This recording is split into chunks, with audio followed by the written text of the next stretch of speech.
দেখতে সুন্দর হওয়া ব্যাপারটা কেমন জানেন? দেখতে সুন্দর হওয়া ব্যাপারটা আসলে বইয়ের ওপরের ওই রংচঙে মলাটের মতো। দেখবে মলাট বেশি দিন টেকে না, কয়েকদিন পর থেকে ওপরের ওই মলাটটাই নষ্ট হতে থাকে। আসল গল্প তো থাকে বইয়ের ভেতরে, মানুষের ব্যক্তিত্ব, ব্যবহার, আচার আচরণ, এগুলোই সারা জীবন থাকে। এগুলোই মানুষের ভেতরকার জিনিস। সুন্দর মুখও একদিন তার জৌলুস হারায়, পেশিবহুল চেহারাতেও একদিন মেদ জমে, মাথা ভর্তি চুলও একদিন পড়ে যায়।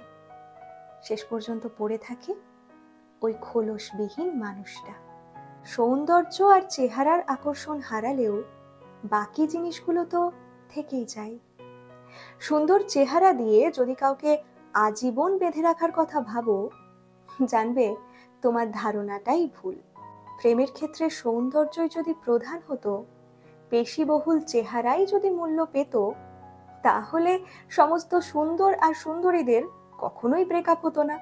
এমন কত মানুষ আছে যারা নিজেরা দেখতে অসুন্দর হয়েও অতীব সুন্দর বা সুন্দরীকে নিজের জীবনসঙ্গী হিসেবে পাওয়ার পর তাকে তীব্রভাবে ইগনোর করতে শুরু করে দেয়।